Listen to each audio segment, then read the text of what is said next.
I'm Marilee Caruso. It's Thursday, January 15th. Today, cleanup on hold.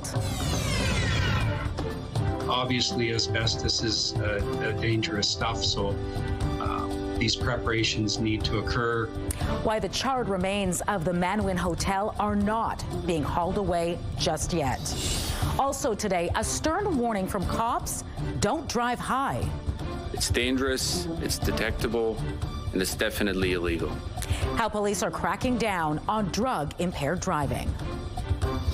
Plus, lace up those skates. The Nestawaya River Trail is back in business.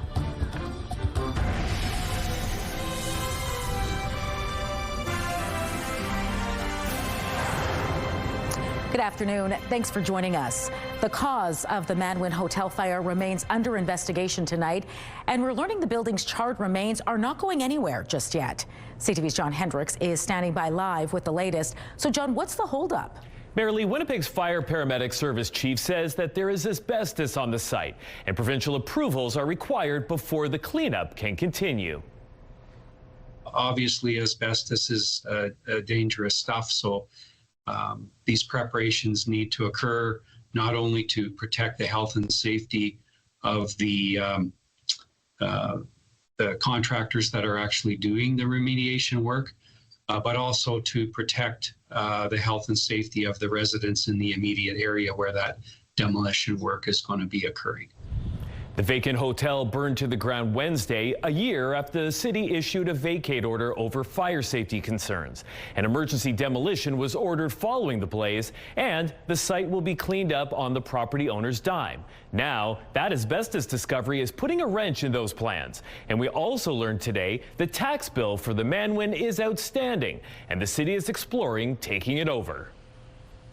It's been identified that we are aware that the taxes are owing, and we have to let that process play out. So before the city would be in a position to apply to take title through tax sale, we're looking at probably in excess of another year or more. Meantime, the fire chief says its investigations coordinator is meeting with major crimes detectives about the Manwin fire. However, he did stress that those meetings are standard practice and the cause is still being probed. John, any word from Main Street Project since yesterday's evacuation? Yeah, Marilee, the Main Street Project says that its building housing its admin office, food bank and clothing donation space suffered extensive water and smoke damage. CTV's Jeff Keel will have much more on the Manwin coming up at 6. All right, looking forward to it. Thanks, John. 8 people are facing charges, including 3 from Calgary, after police raided a St. James home Wednesday. The force says it was part of a drug trafficking investigation, which began last month, centered on a house in the 300 block of Rutland Street. Officers seized a loaded .22 caliber rifle and a loaded Smith & Wesson .40 caliber handgun, along with several grams of cocaine, crack cocaine, and Percocet pills, as well as $10,000 in cash. The suspects range in age from 14 to 27. They're all facing several charges related to firearms, drug trafficking, and possessing the proceeds of crime. A 17-year-old boy is also charged with identity fraud and multiple release order breaches. Winnipeg police are cracking down on drug-impaired driving. Our message is clear. Don't drive high. It's dangerous, it's detectable, and it's definitely illegal. The force says driving while impaired by cannabis ranks second behind alcohol for most offenses. So, over the next 6 weeks, more officers are going to be on the lookout for drivers who may be under the influence. Police say the effects from smoking, vaping, or ingesting cannabis can differ from person to person. There is no one-size-fits-all approach when it comes to impairment. It is especially important for drivers to understand the difference in onset and duration of effects depending on how cannabis is consumed. Police warn you should not get behind the wheel for at least 12 hours after consuming cannabis. Last year's campaign over the same stretch resulted in 97 motorists testing positive for recent consumption and 86 tickets issued for offenses including unlawful storage and consuming cannabis in a vehicle. City crews began plowing operations to clear back lanes in Winnipeg today. Back lane conditions have deteriorated in recent days amid fluctuating temperatures. Motorists are reminded to drive to conditions and use extreme caution when near heavy equipment. A reminder, the annual winter route parking ban is in effect. There's no parking between 2 a.m. and 7 a.m. on streets designated as winter routes. Those parked in violation may be ticketed and towed. Construction is now underway on the Railside at the Forks development.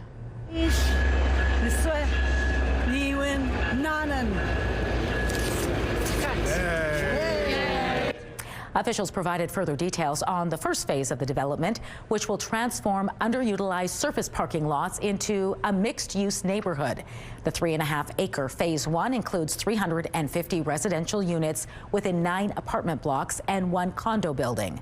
The 4- to 6-story buildings will include a mix of housing options, including affordable units arranged around courtyards and pedestrian-friendly alleyways. At street levels, there will be shops and cafes and cultural venues and services that spill outdoors, places that invite people to linger and connect all year round.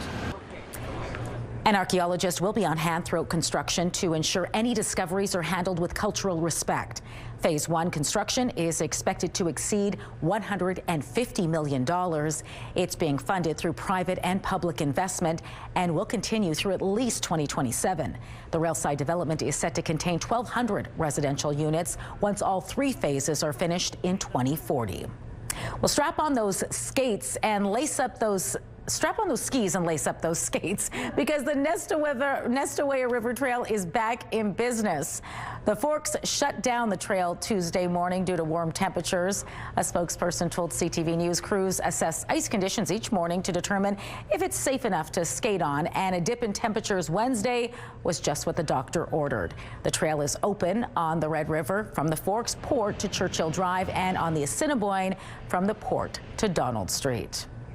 Colleen Brady is back now with a first look at your Skywatch forecast, and temperatures warmed up again today. Well, that's it. It's hard for the folks at the Forks to keep up with this, or any of us for that matter, because the temperatures keep swinging up, dropping, rising at opposite times of the day when they ought to be doing those kind of things. Well, today, guess what? They rose again. They shot up above freezing. We got up to 1 degree here in Winnipeg. A lot of other areas got up above freezing as well. You can see there's a little bit of snow trundling along, moving out of the province right now, but there's more on the way. I'll show you that. And when temperatures are going to be dropping again before too long. The CTV Live Eye is brought to you by Bath Fitter, exclusive home of the PermaFit solution. In Winnipeg right now, it's partly cloudy at 0 with the wind chill. It feels like -6 thanks to those west winds at 25 kilometers an hour. The pressure's dropping and the humidity is 80%.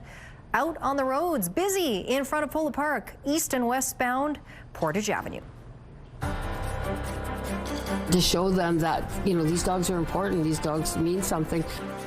Still to come, how this rescue is giving hope to dogs looking for a new lease on life.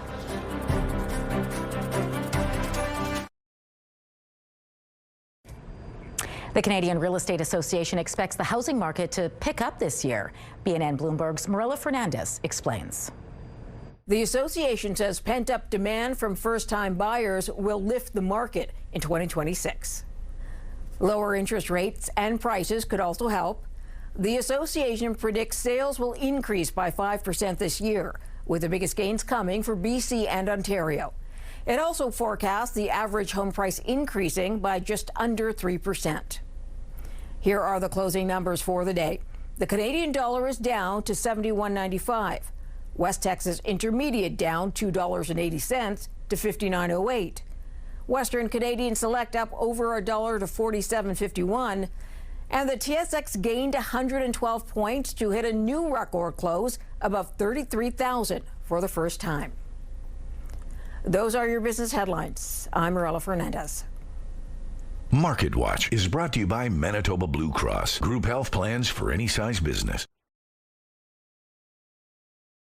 The Spirit of Hope Rescue has rescued over 4,000 dogs from Indigenous communities in Manitoba since its inception 10 years ago. Not only is the organization saving dogs and puppies, it's also helping to spay, neuter, and vaccinate them all over the province. Joining us now is the Executive Director of Spirit of Hope Rescue, Kathy Mayette. Good morning, Kathy, and this is Gijo. Hi. This is Jijo, right? Jijo. Jijo.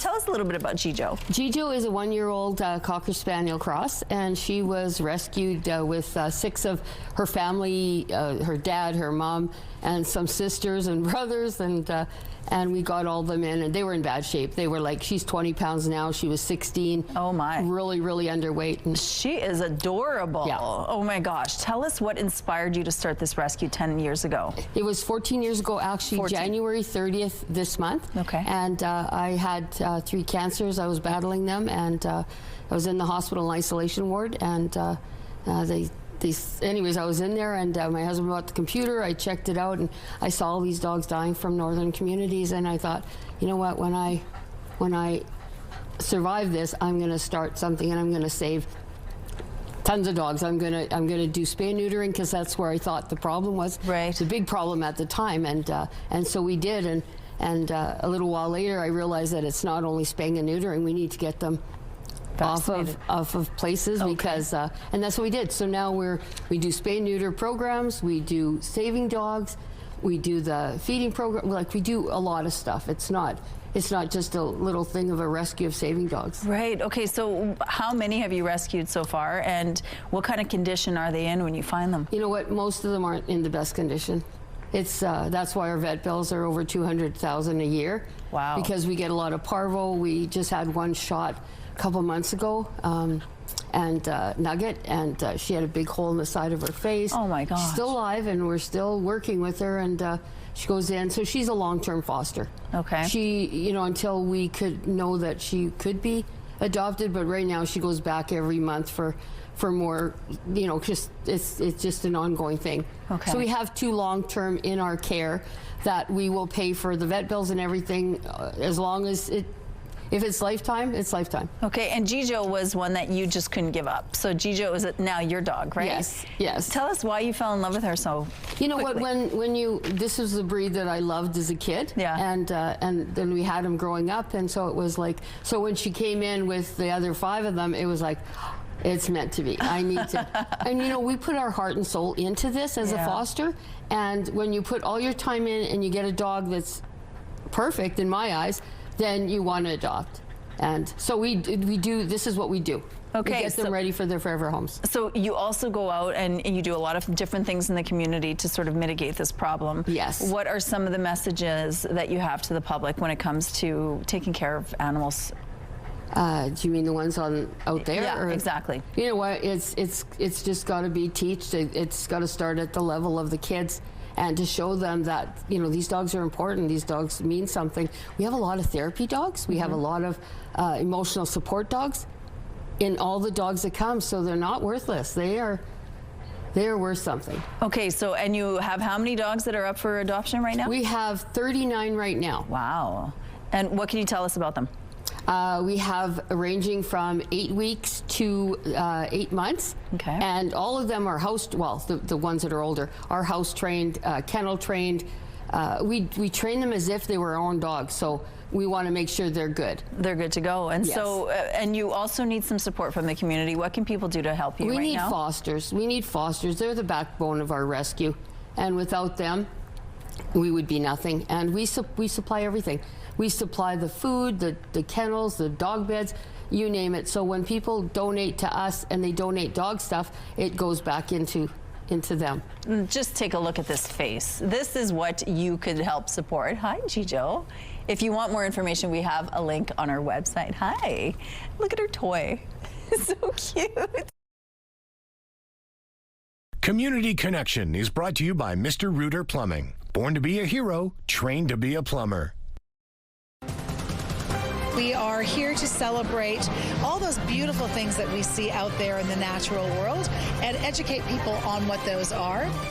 A global premiere in bloom at the Leaf. We take you to the fresh floral celebration coming up in Spotlight.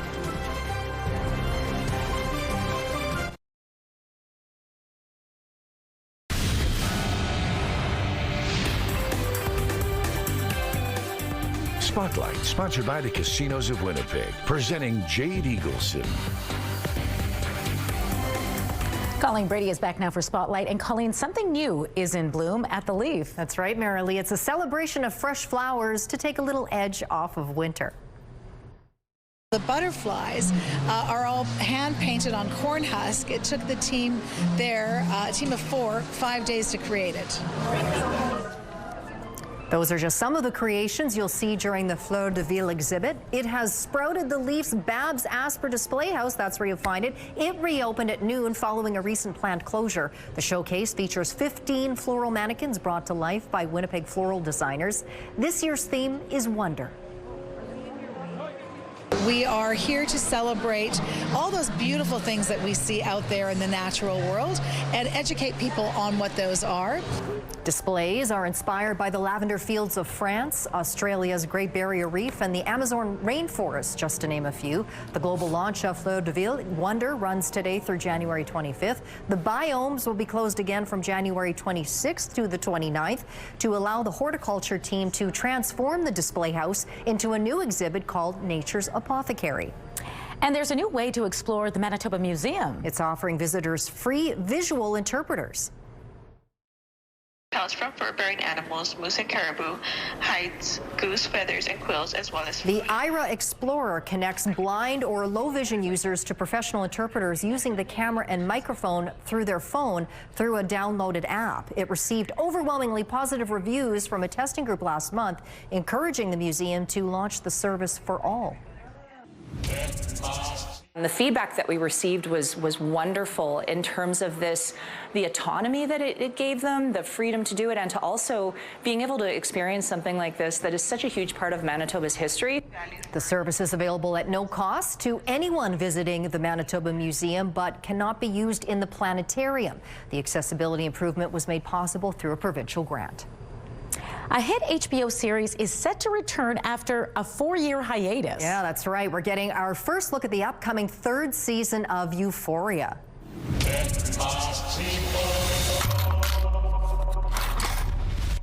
Hello, Rue.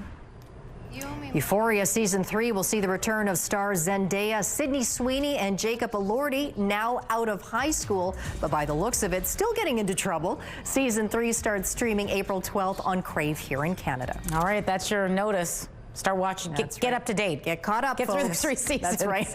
All right, thanks, Colleen. You're welcome.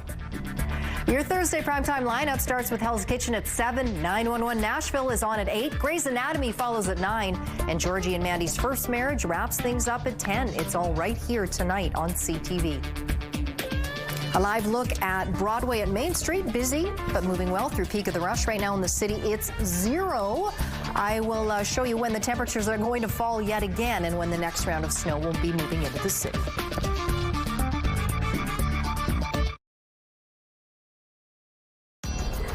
Women's clothing provided by R.W. & Company. Salon services provided by S&T Spa Salon.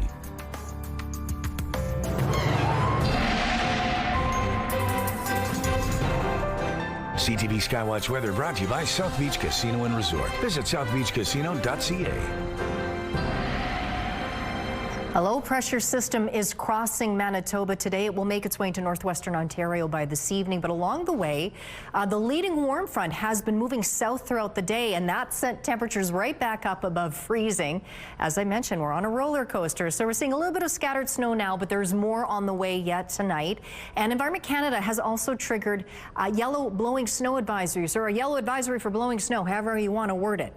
Watch out for blowing snow is basically the main message there from Environment Canada. For areas in southern Manitoba, south and southeast of Lakes Winnipeg and Manitoba, particularly expecting to be contending with blowing snow in the overnight hours, but also into Friday as well. And some very strong northwest winds blowing around the snow as it continues to fall. And up in northwestern Manitoba, blowing snow is expected, particularly in these areas overnight and into Friday. But really across Manitoba tonight, there is the potential for blowing snow as the snow comes down. Speaking of which, it's certainly coming down right now in the Dryden area and a good swath of northwestern Ontario. Up in Thompson, there's some snow coming down there. It's also drifting as well, and some pretty strong winds. And speaking of those pretty strong northwest winds, that is ushering in a colder air mass that's pushing south, and it's been sending temperatures falling in parts of northern Manitoba today. But as you see, as we get into this evening, much of Manitoba and in northern and northwestern Ontario, blanketed in light snow. Not significant accumulations. The heavier part of the snow already came through overnight in northern Manitoba, but there is still more to come, and it will last for several hours yet. Overnight, you can see still blanketed our region is in that snow all across Manitoba and in northwestern Ontario, but overnight is particularly when the blowing snow is expected to be problematic. But do watch out for it for the commute tomorrow morning here in the south, and as well as parts of the north, particularly north of the tree line, Environment Canada noted. Now we'll see an Arctic ridge of high pressure start to build in behind this low as it moves on out. Sunshine will come on in along with a blast of Arctic air. That's going to make for a pretty chilly start to the weekend. We're talking daytime highs that are closer to overnight lows in the south. That's right. Meanwhile, up in the northwest, you see there by Saturday afternoon, yet another round of snow moves in. Speaking of which, light snow is expected tonight in Winnipeg with blowing snow, particularly blowing around overnight. We drop to -12 and then we drop throughout the day to -18 tomorrow. Flurries likely also blowing around in those strong northwest winds. Saturday, a high of just -20. That's actually a little better than we were forecasting earlier today. Mix of sun and clouds, snow possible Sunday, but still cold as we get into next week, but dry. Our first weather photo takes a look out at Winnipeg from Portage in Maine. Beautiful, looks like anyway, from one of the buildings there. That photo is from Sherry Ann. That's a gorgeous shot, looking at those clouds too. And this was taken a few days ago, just south of Winnipeg, right along the Perimeter Highway area. That photo is from Hetty. Email us yours to winnipegweather@ctv.ca. Thanks, Colleen. A group of hikers are safe and sound after spending 3 nights at the top of a Vancouver area mountain. The 4 hikers who were stranded in dangerous avalanche conditions on Golden Ears Peak have finally been rescued after multiple failed attempts. Rescue crews say the group summited Saturday in clear weather, but were caught up in a sudden storm. They managed to find an emergency shelter on Panorama Ridge to hunker down in. A break on the weather Tuesday allowed a helicopter to land and fly them out safely. And aside from being tired and hungry, we're told the group was actually in pretty good shape.